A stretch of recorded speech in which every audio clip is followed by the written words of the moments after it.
Eu sou o Mr. Sombrio. Estou de volta no canal Na Calada da Noite para contar para vocês a verdadeira história envolvendo o lobisomem de Londres, ou Bill Ramsey. Mas antes de entrarmos de fato no conto de hoje, não se esqueça de se inscrever em nosso canal, deixar o seu joinha e, claro, a sua opinião por meio dos seus comentários. Ative o sininho para que você possa receber os demais conteúdos que aqui formos postando. Entendeu, seu frouxo?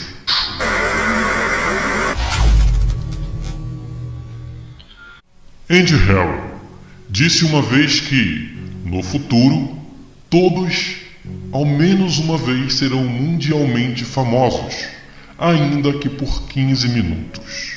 Quando Andy Harrow disse isso, certamente ele não imaginaria que a sua frase caberia à vida de Bill Ramsey. Nascido e criado na cidade litorânea de Exeter, em Southend, o primeiro sinal de problemas surgiu quando William Ramsey tinha apenas 9 anos de idade. Como qualquer criança normal, ele estava brincando do lado de fora de seu quintal, quando começou-se a sentir-se muito estranho. Foi no final de uma tarde de sábado. O ano era 1952. Uma rajada de frio gélido o tomou por completo. A transpiração congelou em sua pele e um fedor insuportável chegou perto de fazê-lo vomitar. No entanto, outra coisa assumiu por completo o controle de Ramsey. Raiva intensa e pura instalou-se firmemente dentro de sua psique. Usando isso e a força da adrenalina que agora possuía, o menino arrancou um poste da cerca. Detalhe, com a cerca ainda presa, e a balançava de um lado para o outro como um taco de beisebol. Nem seus pais conseguiriam remover facilmente o poste com as próprias mãos. O que a criança fez em seguida foi ainda pior, o que fez com que os seus pais fugissem de volta para a relativa segurança de dentro da casa, deixando Bill isolado pelo lado de fora. Ramsey, pasme, colocou o fio na boca e começou a roê-lo. As sensações frias retornaram e um rosnado baixo emanou de dentro dele. Os pais dele permaneceram dentro de casa, até que ficasse claro que o filho havia se acalmado consideravelmente. No entanto, esse ataque teve uma breve pausa. Por quase 15 anos, nada parecido aconteceu na vida de Bill. Ele cresceu, se casou, tornou-se pai de 3 filhos. Os 2 primeiros anos de seu casamento foram atormentados por pesadelo. Cada sonho era o mesmo e os resultados também eram idênticos. Ramsey sempre acordava suando frio e era dominado por sentimentos de pavor e desconforto. Em seu sonho, ele estava sempre alguns passos atrás de sua esposa, que então se virava para encará-lo e fugia em extremo terror. Só em 1967 esses sonhos terminaram. 18 meses depois, Bill acordou uma noite para ouvir o que ele pensava ser um som ofegante de um animal selvagem em algum lugar dentro do próprio quarto. Ele estava certo. O animal ofegante e selvagem era o próprio Bill.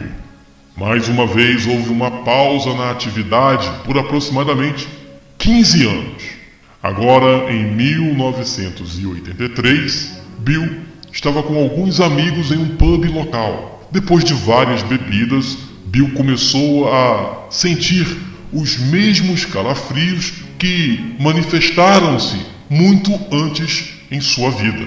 Ele deu uma boa desculpa e foi até ao banheiro. Uma vez lá, ele se olhou ao espelho e viu um lobo olhando para ele. Este foi apenas um precursor do que ainda estava por vir. No caminho de volta para casa, dentro do carro, sem nenhum aviso prévio, Bill começou a rosnar e imediatamente virou-se para o companheiro de viagem e tentou o morder. Ambas as mãos de Bill ficaram como forma de garras e ele insistia veementemente em tentar morder a perna do amigo. O motorista, muito controlado, não entrou em pânico. Ele parou o carro e tentou tirar o furioso Bill para fora do veículo.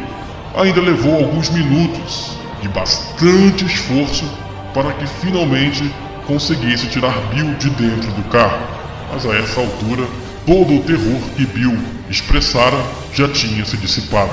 No entanto, 18 meses depois, algo de ruim ainda aconteceria. Pouco antes do Natal, em 1983, Bill começa a sofrer de dores no peito e imediatamente a sensação foi voltada para um ataque cardíaco. Bill entrou na sala de emergência do hospital local. Estava no meio de um exame de pressão arterial quando cravou os dentes no braço da enfermeira e correu atrás dela como um homem possuído. Mais tarde, testemunhas contaram que Bill encurvou os ombros e as duas mãos se enroscaram em garras. Exibiu os lábios como de um animal raivoso. Qualquer um que ousasse se aproximar era derrubado facilmente por Bill.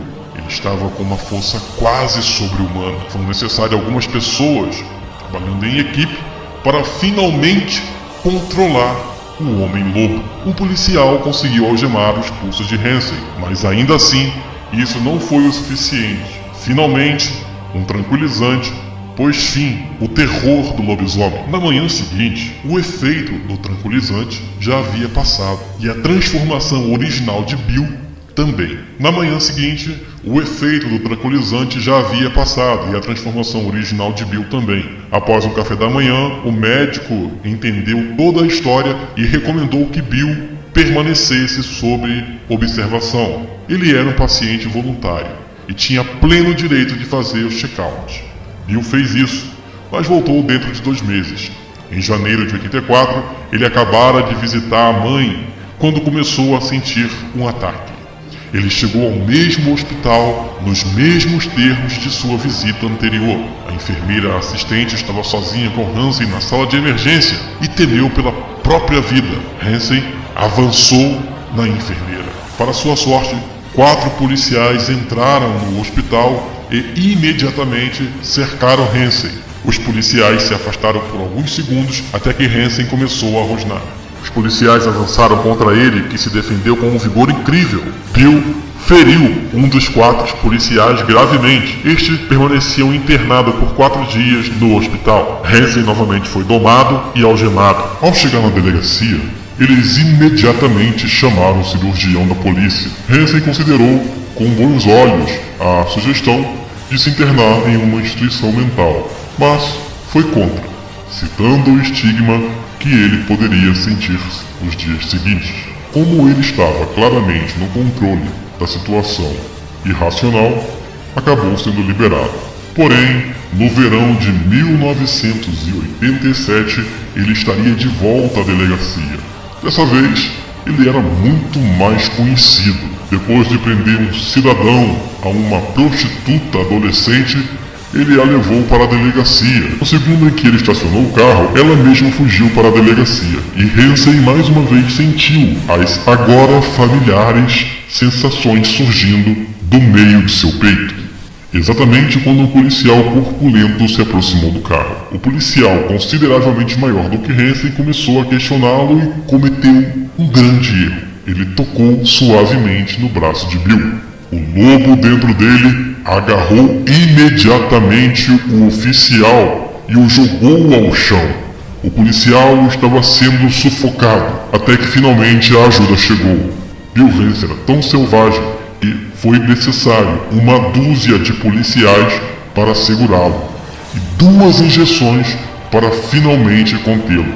Nos 10 dias seguintes, inúmeras ressonâncias magnéticas, raio-x e testes psiquiátricos não conseguiam determinar o que havia de errado com Hansen.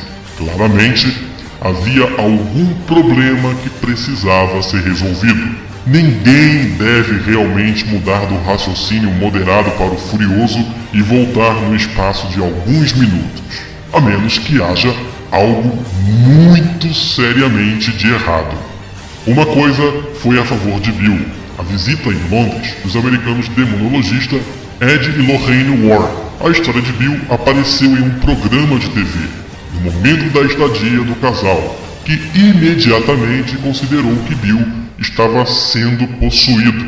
Eles entraram em contato com a delegacia de Saltend. Após o diálogo, os Warrens tiveram a oportunidade de conversar com Hansen. Os Warrens negociaram com Bill Hansen e finalmente o convenceram a ir à igreja deles em Connecticut e passar por um exorcismo com seu próprio especialista, o bispo Robert McKenna. Bill cedeu e fez a viagem com a esposa em 1989. Um tabloide, o The People, patrocinou a viagem. Na noite anterior ao exorcismo, Hansen tentou estrangular sua esposa enquanto ela dormia. Quando o exorcismo realmente começou, Bill não ficou nada impressionado. O serviço estava sendo realizado em latim e por meia hora nada acontecia com ele. Bill então assumiu a aparência totalmente diferente. Seu rosto se contorceu, as duas mãos se formaram em garras. McKenna ordenou que o demônio fosse embora. A força total da fúria dos lobisomens desceu sobre McKenna uma vez e depois desapareceu para sempre. Todo o evento foi gravado. E agora? Terminou?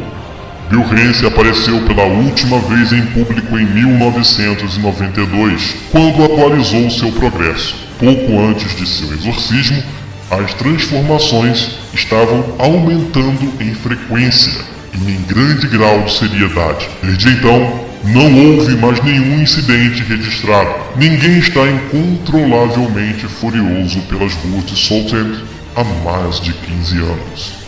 Bill Hansen, o verdadeiro lobisomem de Londres, que não precisava de lua cheia para se transformar.